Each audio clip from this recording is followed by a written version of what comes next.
अध्याय 4:31। उसी दिन शव काशी लाया गया। यहीं उसकी दाह क्रिया हुई। वकील साहब के एक भतीजे मालवे में रहते थे। उन्हें तार देकर बुला लिया गया। दाह क्रिया उन्होंने की। रतन को चिता के दृश्य की कल्पना ही से रोमांच होता था। वहां पहुंचकर शायद वह बेहोश हो जाती। जालपा आजकल प्रायः सारे दिन उसी के साथ रहती। शोकातुर रतन को न घर बार की सुधि थी, न खाने पीने की। नित्य ही कोई न कोई ऐसी बात याद आ जाती जिस पर वह घंटों रोती। पति के साथ उसका जो धर्म था, उसके एक अंश का भी उसने पालन किया होता तो उसे बोध होता। अपनी कर्तव्यहीनता, अपनी निष्ठुरता, अपनी श्रृंगार लोलुपता की चर्चा करके वह इतना रोती कि हिचकियां बंध जाती। वकील साहब के सद्गुणों की चर्चा करके ही वह अपनी आत्मा को शांति देती थी। जब तक जीवन के द्वार पर एक रक्षक बैठा हुआ था, उसे कुत्तों या बिल्ली या चोर चकार की चिंता न थी। लेकिन अब द्वार पर कोई रक्षक न था, इसलिए वह सजग रहती थी, पति का गुणगान किया करती। जीवन का निर्वाह कैसे होगा, नौकरों चाकरों में किन किन को जवाब देना होगा, घर का कौन कौन सा खर्च कम करना होगा, इन प्रश्नों के विषय में दोनों में कोई बात ना होती। मानो यह चिंता आत्मा के प्रति अभक्ति होगी। भोजन करना, साफ वस्त्र पहनना और मन को कुछ पढ़कर बहलाना भी उसे अनुचित जान पड़ता था। श्राद्ध के दिन उसने अपने सारे वस्त्र और आभूषण महापात्र को दान कर दिए। इन्हें लेकर अब वह क्या करेगी? इनका व्यवहार करके क्या वह अपने जीवन को कलंकित करेगी? इसके विरुद्ध पति की छोटी से छोटी वस्तु को भी स्मृति चिन्ह समझकर वह देखती, भालती रहती थी। उसका स्वभाव इतना कोमल हो गया था कि कितनी ही बड़ी हानि हो जाए उसे क्रोध न आता था। टीमल के हाथ से चाय का सेट छूटकर फिर पड़ा, पर रतन के माथे पर बल तक न आया। पहले एक दवा टूट जाने पर इसी टीमल को उसने बुरी डांट बताई थी, निकाले देती थी, पर आज उससे कई गुने नुकसान पर उसने जबान तक न खोली। कठोर भाव उसके हृदय में आते हुए मानो डरते थे कि कहीं आघात न पहुंचे, या शायद पति शोक और पति गुणगान के सिवा और किसी भाव या विचार को मन में लाना वह पाप समझती थी। वकील साहब के भतीजे का नाम था मणिभूषणब। बड़ा ही मिलनसार, हंसमुख, कार्यकुशलब। इसी एक महीने में उसने अपने सैकड़ों मित्र बना लिए। शहर में जिन जिन वकीलों और रईसों से वकील साहब का परिचय था, उन सब से उसने ऐसा मेल जोल बढ़ाया, ऐसी बेतकल्लुफी पैदा की कि रतन को खबर नहीं और उसने बैंक का लेन देन अपने नाम से शुरू कर दिया। इलाहाबाद बैंक में वकील साहब के 20,000 रुपये जमा थे। उस पर तो उसने कब्जा कर ही लिया। मकानों के किराए भी वसूल करने लगा। गांवों की तहसील भी खुद ही शुरू कर दी, मानो रतन से कोई मतलब नहीं है। एक दिन टीमल ने आकर रतन से कहा, बाबूजी, जाने वाला तो चला गया, अब घर द्वार की भी कुछ खबर लीजिए। मैंने सुना भैया जी ने बैंक का सब रुपया अपने नाम करा लिया। रतन ने उसकी ओर ऐसे कठोर कुपित नजरों से देखा कि उसे फिर कुछ कहने की हिम्मत न पड़ी। उस दिन शाम को मणिभूषण ने टीमल को निकाल दिया।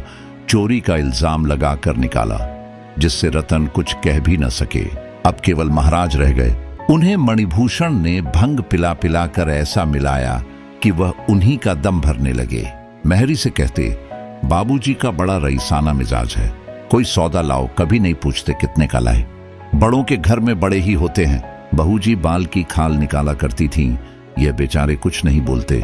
महरी का मुंह पहले ही सी दिया गया था। उसके अधेड़ यौवन ने नए मालिक की रसिकता को चंचल कर दिया था। वह एक न एक बहाने से बाहर की बैठक में ही मंडलाया करती। रतन को जरा भी खबर न थी किस तरह उसके लिए व्यूह रचा जा रहा है। एक दिन मणिभूषण ने रतन से कहा, काकी जी, अब तो मुझे यहाँ रहना व्यर्थ मालूम होता है। मैं सोचता हूँ अब आपको लेकर घर चला जाऊं। वहां आपकी बहू आपकी सेवा करेगी, बाल बच्चों में आपका जी बहल जाएगा और खर्च भी कम हो जाएगा। आप कहें तो यह बंगला बेच दिया जाए, अच्छे दाम मिल जाएंगे। रतन इस तरह चौंकी मानो उसकी मूर्छा भंग हो गई हो, मानो किसी ने उसे झंझोड़ कर जगा दिया हो। सकपकाई हुई आंखों से उसकी ओर देखकर बोली, क्या मुझसे कुछ कह रहे हो? मणिभूषण जी, हाँ, कह रहा था कि अब हम लोगों का यहाँ रहना व्यर्थ है। आपको लेकर चला जाऊं तो कैसा हो? रतन ने उदासीनता से कहा, हाँ, अच्छा तो होगा। मणिभूषण काका जी ने कोई वसीयतनामा लिखा हो तो लाए देखूं, उनको इच्छाओं के आगे सिर झुकाना हमारा धर्म है। रतन ने उसी भांति आकाश पर बैठे हुए जैसे संसार की बातों से अब उसे कोई सरोकार ही न रहा हो जवाब दिया, वसीयत तो नहीं लिखी, और क्या जरूरत थी? मणिभूषण ने फिर पूछा, शायद कहीं लिखकर रख गए हों। रतन, मुझे तो कुछ मालूम नहीं, कभी जिक्र नहीं किया। मणिभूषण ने मन में प्रसन्न होकर कहा, मेरी इच्छा है कि उनकी कोई यादगार बनवा दी जाए। रतन ने उत्सुकता से कहा, हाँ हाँ, मैं भी चाहती हूँ। मणिभूषण गांव की आमदनी कोई 3000 साल की है, ये आपको मालूम है। इतना ही उनका वार्षिक दान होता था। मैंने उनके हिसाब की किताब देखी है, 200-250 से किसी महीने में कम नहीं है। मेरी सलाह है कि वह सब ज्यों का त्यों बना रहे। रतन ने प्रसन्न होकर कहा, हाँ और क्या, मणिभूषण तो गांव की आमदनी तो धर्मार्थ पर अर्पण कर दी जाए। मकानों का किराया कोई 200 रुपये महीना है, इससे उनके नाम पर एक छोटी सी संस्कृत पाठशाला खोल दी जाए। रतन, बहुत अच्छा होगा। मणिभूषण, और यह बंगला बेच दिया जाए, इस रुपये को बैंक में रख दिया जाए। रतन, बहुत अच्छा होगा। मुझे रुपये पैसे की अब क्या जरूरत है? मणिभूषण, आपकी सेवा के लिए तो हम सब हाजिर हैं।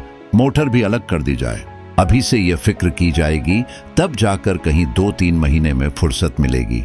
रतन ने लापरवाही से कहा, अभी जल्दी क्या है, कुछ रुपये बैंक में तो हैं। मणिभूषण, बैंक में कुछ रुपये थे, मगर महीने भर से खर्च भी तो हो रहे हैं। 1500 पड़े होंगे। यहाँ तो रुपये जैसे हवा में उड़ जाते हैं। मुझसे तो इस शहर में 1 महीना भी न रहा जाए। मोटर को तो जल्द ही निकाल देना चाहिए। रतन ने इसके जवाब में भी यही कह दिया। अच्छा तो होगा। वह उस मानसिक दुर्बलता की दशा में थी जब मनुष्य को छोटे छोटे काम भी असूझ मालूम होने लगते हैं। मणिभूषण की कार्यकुशलता ने एक प्रकार से उसे पराभूत कर दिया था। इस समय जो उसके साथ थोड़ी सी भी सहानुभूति दिखा देता, उसी को वह अपना शुभ चिंतक समझने लगती। शोक और मनस्ताप ने उसके मन को इतना कोमल और नर्म बना दिया था कि उस पर किसी की भी छाप पड़ सकती थी। उसकी सारी मलिनता और भिकैता मानो भस्म हो गई थी। वह सभी को अपना समझती थी। उसे किसी पर संदेह न था, किसी से शंका न थी। कदाचित उसके सामने कोई चोर भी उसकी संपत्ति का अपहरण करता तो वह शोर न मचाती। 32 षोडशी के बाद से जालपा ने रतन के घर आना जाना कम कर दिया था। केवल एक बार घंटे 2 घंटे के लिए चली जाया करती थी। इधर कई दिनों से मुंशी दयानाथ को ज्वर आने लगा था। उन्हें ज्वर में छोड़कर कैसे जाती? मुंशी जी को जरा भी ज्वर आता तो वह बकझक करने लगते थे। कभी गाते, कभी रोते, कभी यमदूतों को अपने सामने नाचते देखते। उनका जी चाहता कि सारा घर मेरे पास बैठा रहे, संबंधियों को भी बुला लिया जाए, जिसमें वह सबसे अंतिम भेंट कर लें, क्योंकि इस बीमारी से बचने की उन्हें आशा न थी। यमराज स्वयं उनके सामने विमान लिए खड़े थे। जागे ईश्वरी और सब कुछ कर सकती थी, उनकी बकझक न सुन सकती थी। ज्यों ही वह रोने लगते, वह कमरे से निकल जाती। उसे भूत बाधा का भ्रम होता था। मुंशी जी के कमरे में कई समाचार पत्रों के घायल थे, यही उन्हें एक व्यसन था। जालपा का जी वहां बैठे बैठे घबराने लगता तो इन घायलों को उलट पलट कर देखने लगती। एक दिन उसने एक पुराने पत्र में शतरंज का एक नक्शा देखा, जिसे हल कर देने के लिए किसी सज्जन ने पुरस्कार भी रखा था। उसे ख्याल आया कि जिस ताक पर रमानाथ की बिसात और मोहरे रखे हुए हैं, उस पर एक किताब में कई नक्शे भी दिए हुए हैं। वह तुरंत दौड़ी हुई ऊपर गई और वह कापी उठा लाई। यह नक्शा उस कापी में मौजूद था, और नक्शा ही न था, उसका हल भी दिया हुआ था। जालपा के मन में सहसा यह विचार चमक पड़ा, इस नक्शे को किसी पत्र में छपा दूं तो कैसा हो, शायद उनकी निगाह पड़ जाए। यह नक्शा इतना सरल तो नहीं है कि आसानी से हल हो जाए। इस नगर में जब कोई उनका सानी नहीं है तो ऐसे लोगों की संख्या बहुत नहीं हो सकती जो यह नक्शा हल कर सकें। कुछ भी हो, जब उन्होंने यह नक्शा हल किया है तो इसे देखते ही फिर हल कर लेंगे। जो लोग पहली बार देखेंगे उन्हें 2-1 दिन सोचने में लग जाएंगे। मैं लिख दूंगी कि जो सबसे पहले हल कर ले उसी को पुरस्कार दिया जाए। जुआ तो है ही, उन्हें रुपये न भी मिले तो भी इतना तो संभव है ही कि हल करने वालों में उनका नाम भी हो, कुछ पता लग जाएगा। कुछ भी ना हो तो रुपये ही तो जाएंगे। 10 रुपये का पुरस्कार रख दूं, पुरस्कार कम होगा तो कोई बड़ा खिलाड़ी इधर ध्यान न देगा। ये बात भी रमा के हित की ही होगी। इसी उधेड़बुन में वह आज रतन से न मिल सकी। रतन दिन भर तो उसकी राह देखती रही। जब वह शाम को भी न गई तो उससे न रहा गया। आज वह पति शोक के बाद पहली बार घर से निकली। कहीं रौनक न थी, कहीं जीवन न था, मानो सारा नगर शोक मना रहा है। उसे तेज मोटर चलाने की धुन थी, पर आज वह तांगे से भी कम जा रही थी। एक वृद्धा को सड़क के किनारे बैठे देखकर उसने मोटर रोक दिया और उसे 4 आने दे दिए। कुछ आगे और बढ़ी तो 2 कांस्टेबल एक कैदी को लिए जा रहे थे। उसने मोटर रोककर एक कांस्टेबल को बुलाया और उसे 1 रुपया देकर कहा, इस कैदी को मिठाई खिला देना। कांस्टेबल ने सलाम करके रुपया ले लिया। दिल में खुश हुआ, आज किसी भाग्यवान का मुंह देखकर उठा था। जालपा ने उसे देखते ही कहा, क्षमा करना बहन, आज मैं ना आ सकी।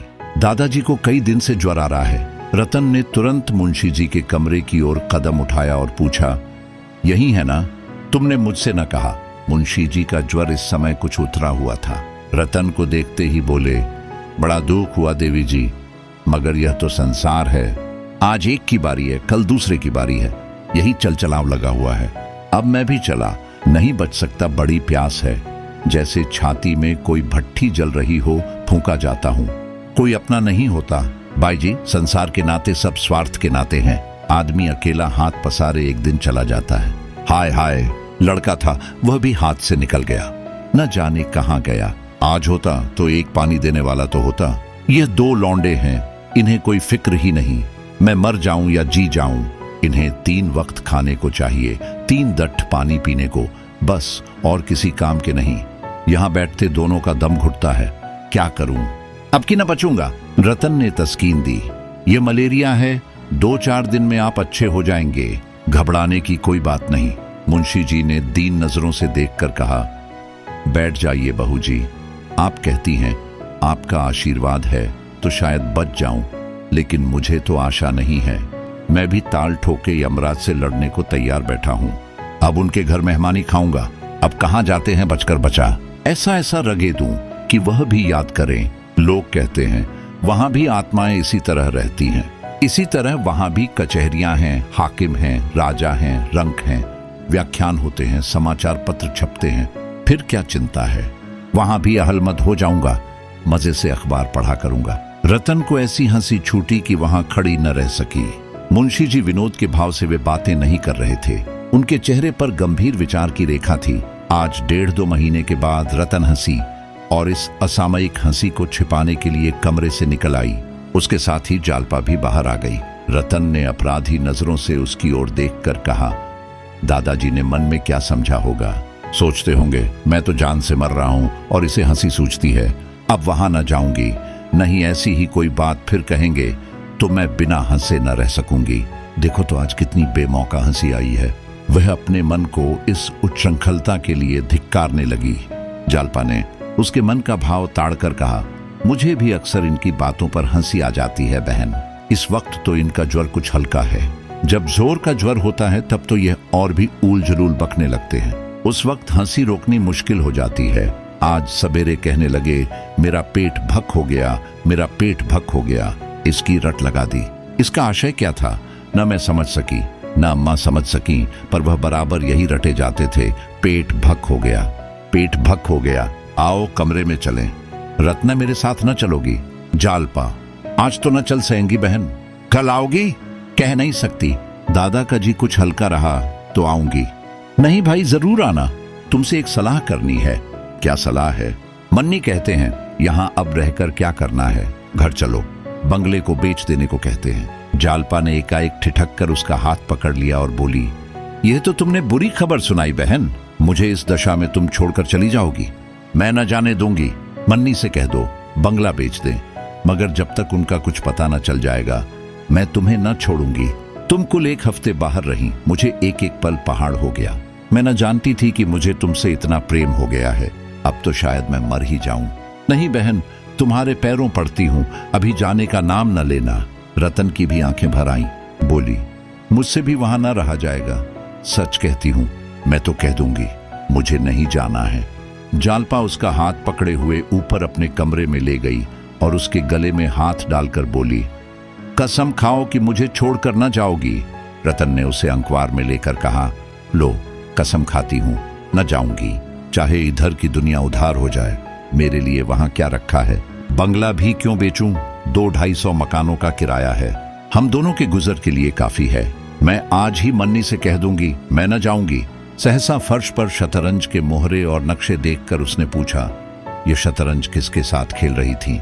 जालपा ने शतरंज के नक्शे पर अपने भाग्य का पासा फेंकने की जो बात सोची थी वह सब उससे कह सुनाई।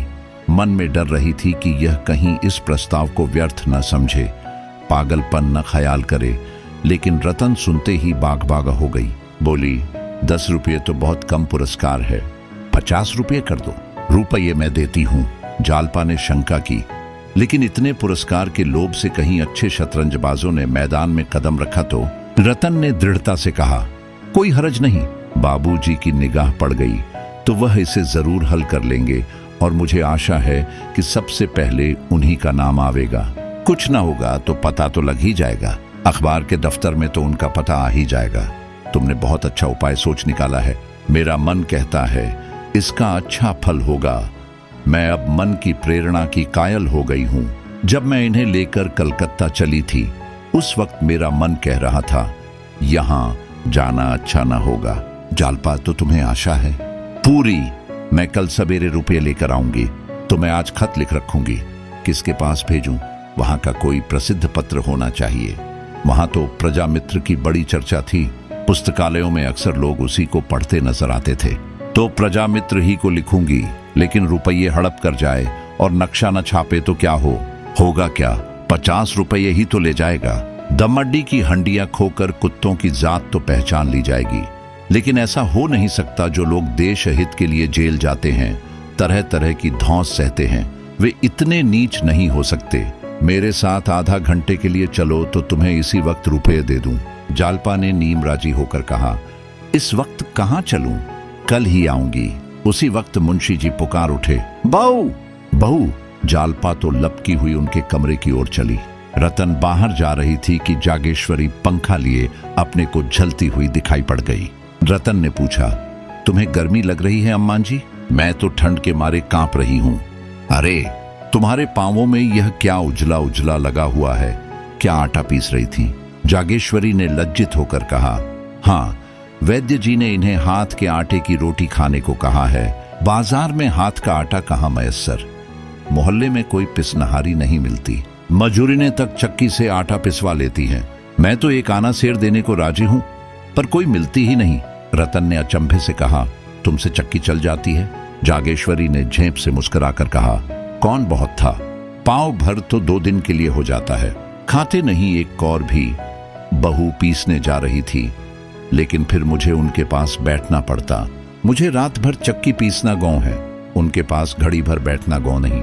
रतन जाकर जांत के पास 1 मिनट खड़ी रही, फिर मुस्कुराकर मांची पर बैठ गई और बोली, तुमसे तो अब जांत न चलता होगा मांझी, लाओ थोड़ा सा गेहूं मुझे दो, देखूं तो। जागेश्वरी ने कानों पर हाथ रखकर कहा, अरे नहीं बहू, तुम क्या पीसोगी, चलो यहां से। रतन ने प्रमाण दिया, मैंने बहुत दिनों तक पीसा है। मांझी, जब मैं अपने घर थी तो रोज पीसती थी। मेरी अम्मा, लाओ थोड़ा सा गेहूं, हाथ दुखने लगेगा, छाले पड़ जाएंगे। कुछ नहीं होगा मांझी, आप गेहूं तो लाइए। जागेश्वरी ने उसका हाथ पकड़कर उठाने की कोशिश करके कहा, गेहूं घर में नहीं है, अब इस वक्त बाजार से कौन लावे? अच्छा चलिए, मैं भंडारे में देखूं, गेहूं होगा कैसे नहीं। रसोई की बगल वाली कोठरी में सब खाने पीने का सामान रहता था। रतन अंदर चली गई और हांडियों में टटोल टटोल कर देखने लगी। एक हांडी में गेहूं निकल आए, बड़ी खुश हुई, बोली, देखो मांझी, निकले कि नहीं, तुम मुझसे बहाना कर रही थी। उसने एक टोकरी में थोड़ा सा गेहूं निकाल लिया और खुश खुश चक्की पर जाकर पीसने लगी। जागेश्वरी ने जाकर जालपा से कहा, बहू, वह जांत पर बैठी गेहूं पीस रही हैं, उठाती हूं, उठती ही नहीं, कोई देख ले तो क्या कहे। जालपा ने मुंशी जी के कमरे से निकलकर सांस की घबराहट का आनंद उठाने के लिए कहा, यह तुमने क्या गजब किया अम्मा जी, सचमुच कोई देख ले तो नाक ही कट जाए। चलिए जरा देखूं। जागेश्वरी ने विवशता से कहा, क्या करूं, मैं तो समझा के हार गई, मानती ही नहीं। जालपा ने जाकर देखा तो रतन गेहूं पीसने में मग्न थी। विनोद के स्वाभाविक आनंद से उसका चेहरा खिला हुआ था। इतनी ही देर में उसके माथे पर पसीने की बूंदें आ गई थीं। उसके बलिष्ठ हाथों में जांत लट्टू के समान नाच रहा था। जालपा ने हंसकर कहा, ओरी, आटा महीन हो, नहीं पैसे न मिलेंगे। रतन को सुनाई न दिया। बहरों की भांति अनिश्चित भाव से मुस्कुराई। जालपा ने और जोर से कहा, आटा खूब महीन पीसना, नहीं पैसे न पाएगी। रतन ने भी हंसकर कहा, जितना महीन कहिए उतना महीन पीस दूं बहू जी, पिसाई अच्छी मिलनी चाहिए। जालपा मोले शेर। रतन मोले शेर सही, जालपा मुंह धो आओ। धोले शेर मिलेंगे। रतन, मैं ये सब पीस कर उठूंगी। तुम यहाँ क्यों खड़ी हो? जालपा, आ जाऊं, मैं भी खिंचा दूं। रतन जी चाहता है कोई जांत का गीत गाऊं। जालपा, अकेले कैसे गाओगी? जागेश्वरी से। अम्मा आप जरा दादाजी के पास बैठ जाएं, मैं अभी आती हूं। जालपा भी जांत पर जा बैठी और दोनों जांत का यह गीत गाने लगी। मोही जोगिन बना के कहाँ गए रे जोगिया। दोनों के स्वर मधुर थे। जांत की घुमुर घुमुर उनके स्वर के साथ साज का काम कर रही थी। जब दोनों एक कड़ी गाकर चुप हो जाती तो जांत का स्वर माना कंठ ध्वनि से रंजित होकर और भी मनोहर हो जाता था। दोनों के हृदय इस समय जीवन के स्वाभाविक आनंद से पूर्ण थे। न शोक का भार था, न वियोग का दुख। जैसे दो चिड़ियां प्रभात की अपूर्व शोभा से मग्न होकर चहक रही हों।